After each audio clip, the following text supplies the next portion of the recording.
सुल्तान पद राजा की दो रानियां हैं। बड़ी महारानी है महारानी सुनीति और छोटी महारानी है महारानी सुरुचि। बड़ी महारानी सुनीति के बेटे का नाम है ध्रुव। छोटी महारानी सुरुचि के बेटे का नाम है उत्तम। एक बार ध्रुव अपने पिता की गोदी में बैठे थे और सौतेली मां सुरुचि आ गई। अपने बेटे को राजा की गोद से नीचे देखा। महारानी सुनीति ने अपने सौत के बेटे को राजा की गोद में देखा। महारानी सुरुचि ने सोचा आज सौत के बेटे ने राजा की गोद में कब्जा किया है, कल को हृदय में कब्जेदारी कर लेगा। अगर हृदय में कब्जेदारी कर लेगा तो सारे राज शासन का अधिकारी ही बनेगा। आज की चूक मेरे जीवन की सबसे बड़ी चूक होगी। आज की चूक मेरे जीवन की सबसे बड़ी चूक होगी। महारानी सुरुचि ने ही सोच करके ध्रुव को राजा की गोदी से उठाया, नीचे पटक दिया, पुकारा डांटा, इस गोद के लायक नहीं हो। अगर तुमको पिता की गोदी में बैठना था तो हमारी कोख से जन्म लिए, हमारी कोख से जन्म लिए होते तो कहीं पिता की गोद में तुम बैठ सकते थे। गोद के अधिकारी नहीं हो ध्रुव। ऐसे फटकारा डांटा और चलते चलते भी बताया कि ये किसी के बस में है कि जिस माँ के गर्भ से चाहे उस माँ के गर्भ से हम दुनिया में आ जाए।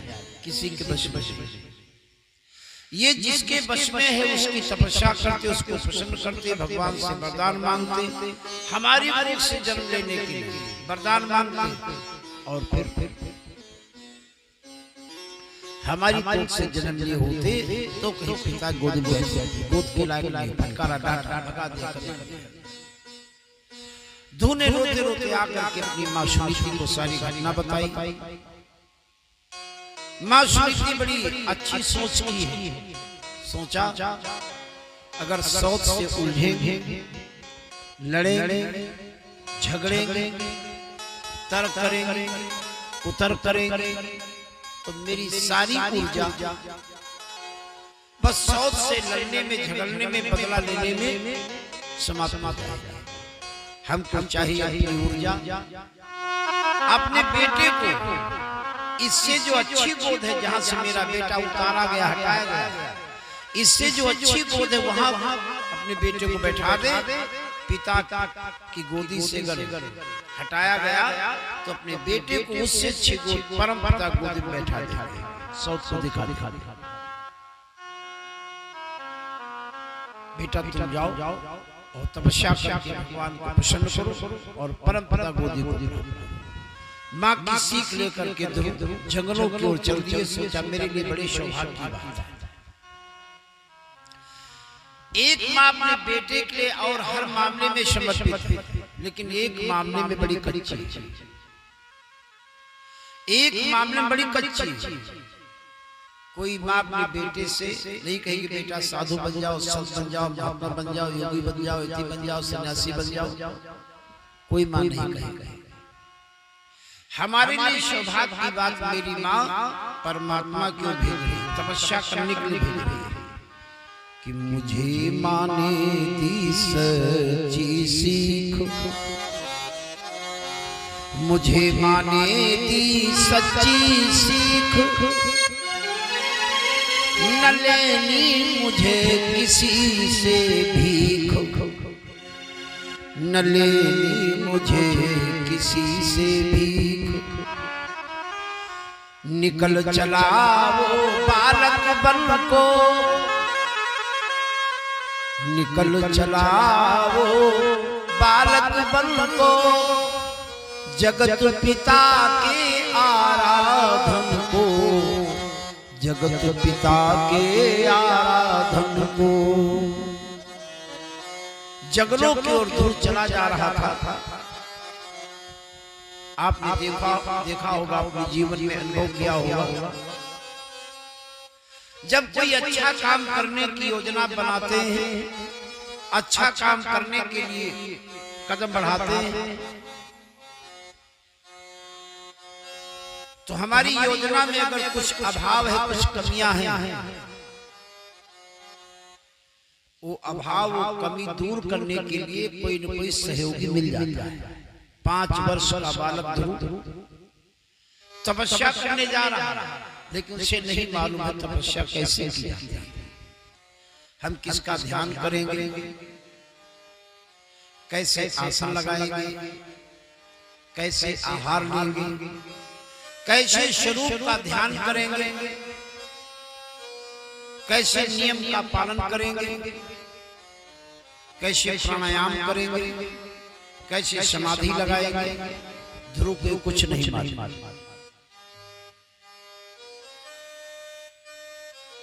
ध्रुव को कुछ नहीं मालूम। संयोग की बात जैसे मैं बता रहा था, अच्छा काम करने के लिए निकलोगे, जो तुम्हारे पास अभाव है, कमी है, वो दूर करने के लिए कोई न कोई सहयोग है, कोई न कोई मिल जाएगा मदद करने के लिए। नारद जी मिल गए। एक संत को देखा, ध्रुव ने साष्टांग दंडवत किया। नारद ने समझ लिया कोई होनहार बालक, अच्छे कुल का बालक है, संस्कारवान परिवार का बालक है। बाह पकड़ करके उठाया, सिर पर हाथ फेरा, पूछा बेटा क्या नाम है तुम्हारा, कौन हो, कहाँ जा रहे हो, किस लिए जा रहे हो। ध्रुव ने कहा बाबा अपनी कहानी अगर आपसे कहेंगे तो आपकी भी आंखों में आंसू आ जाएगा। किसी के गले का हार हूं मैं, कि किसी के गले का हार हूं मैं, अपमान से जो है उतारा हुआ, अपमान से जो है उतारा हुआ। कि किसी के गले का हार हूं मैं, अपमान से जो है उतारा हुआ। भटका फिरता इन्हीं जंगलों में, विमलेश विपत्ति का मारा हुआ। कि किसी के दर से दुत्कारा हुआ, किसी के दर से दुत्कारा हुआ, किसी से अति ही फटकारा हुआ। हाँ मुनीश हूँ मैं अपने पिता की, सुचि गोद से भूमि पर डाला हुआ। जिनसे करनी चला प्रेम था मैं, दुनिया की स्थिति बता रहा, दुनिया की हालत, दुनिया का स्वभाव बता रहा। ध्रुव का बाबा कि जिनसे करनी चला प्रेम था मैं, कि जिनसे करने चला प्रेम था मैं, आहा ठोकरें वहीं पर खानी पड़ी। हंसने गया था, हंसने गया था जहां पर मैं, लोचनों से जलधार बहानी पड़ी। विमलेश अपूर्णता भौतिक प्रेम में, विमलेश अपूर्णता भौतिक प्रेम में, देख कर दृष्टि घुमानी पड़ी। शिशु जीवन में ही मुनि से मुझे ये वृत्ति हमें अपनानी पड़ी। ध्रुव की सारी घटना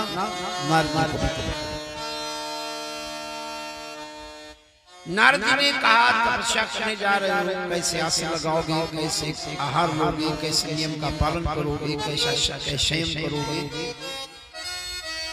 कैसे स्वरूप का ध्यान करोगे। बाबा हमें तो कुछ नहीं मालूम। ध्रुव ने कहा नारद ने ध्रुव को यम नियम आसन ध्यान धारणा समाधि आहार प्रत्याहार सब बताया। मधुबन में जाकर धोने जमुना जी में स्नान किया, स्नान करके आसन लगा करके बैठ गया। वही चतुर्भुज स्वरूप जो नारद जी ने बताया था, शंख चक्र गदा पद्म धारण के गले में बनमाला पड़ी, देवादिदेव भगवान विष्णु का अपने हृदय में ध्यान किया। ओम नमो भगवते वासुदेवाय मंत्र का जाप कर रहा। ऐसे नियम से हाल लेता कि तीसरे दिन एक बार फलों का आहार लेता, तीसरे दिन।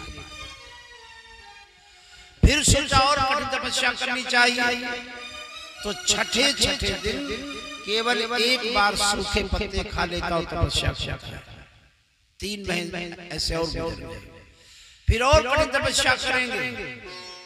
अब तो नियम बना लिया कि 9वें दिन केवल एक घूंट जल पी करके तपस्या करता है। 3 महीना और सोचा थोड़ा और कठिन तपस्या। अब 12वें दिन केवल एक बार श्वास को लेता है, 3 महीना उसको और सोचा अब जब तक भगवान का दर्शन नहीं हो जाएगा तब तक हम श्वास ही नहीं लेंगे।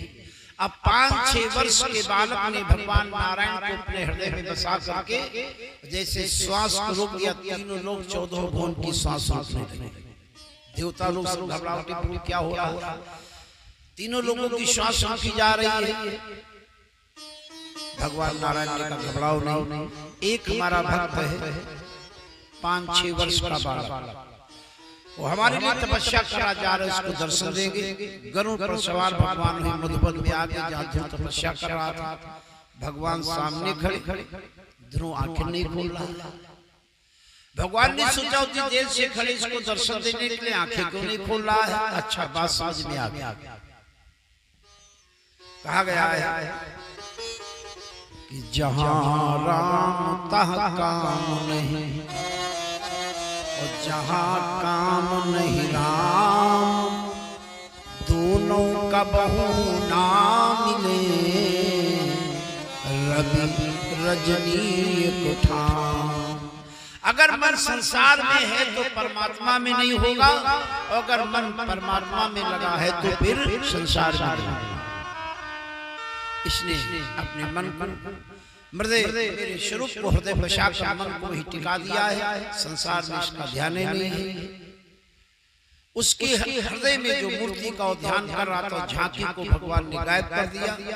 जब हृदय में भगवान का दर्शन नहीं हुआ, छटपटा करके आंखें खोली तो सामने देखा साक्षात भगवान विष्णु खड़े, चरणों में गिर गया। भगवान विष्णु ने हाथ उठाया, कहा जो तुम्हारी इच्छा सो तुम मांगो, हम तुम्हारे ऊपर बड़े प्रसन्न हैं, जो तुम्हारी इच्छा सो मांगो। तो कहा कि आप जानते नहीं ध्रुव किस लिए आपकी तपस्या कर रहा था। हाँ हमें मालूम, हाँ हमें मालूम है। तुम्हारी सौतेली माँ ने पिता गोदी बैठने से रोक दिया, तो तुम्हारी माँ सुनीति ने हमारी गोद प्राप्त करने के लिए भेजा है। ध्रुव तुम जाओ, अभी 36,000 वर्षों तक तुम राज्य करोगे, इसके बाद वो स्थान मिलेगा जिसको बड़े बड़े तपस्वी बड़े बड़े सिद्ध पुरुष तरसते। ये भगवान विष्णु से वरदान प्राप्त किया। बताया जाता है ध्रुव ने 36,000 वर्षों तक राज्य किया। और ऐसे भाग्यशाली पुरुष है कि किसी देश भगवान के पार्षद ध्रुव को विमान बैठा करके और उस स्थान पर ले गए जहां ध्रुव निवास करते हैं, उसको कहते हैं ध्रुव तारा। बड़े बड़े सिद्ध पुरुषों को स्थान मुश्किल है, लेकिन ध्रुव को भक्त ध्रुव को स्थान मिला जिसको बड़े बड़े सिद्ध पुरुष तरसते। सप्त ऋषि जैसे हम आप लोग देवी देवताओं की परिक्रमा करते हैं, ऐसे सप्त ऋषि ध्रुव की भक्त ध्रुव की परिक्रमा करते हैं। जैसे हम आप लोग देवी देवताओं की परिक्रमा करते हैं, इसी तरह से सप्त ऋषि भक्त ध्रुव की परिक्रमा करते हैं। बोले भक्त और भगवान की। आकाश में एक तारा। पहले जब घड़ी वड़ी नहीं चलती थी और रात में समय जानना है तो ध्रुव तारे को देख करके अनुमान लगा लेते थे कि कितना समय हो। ये वही ध्रुव तारा है, ध्रुव भक्त ध्रुव का स्थान। यही भक्त ध्रुव निवास करते हैं। सब ऋषि भक्त ध्रुव की परिक्रमा करते हैं। बोल भक्त और भगवान की।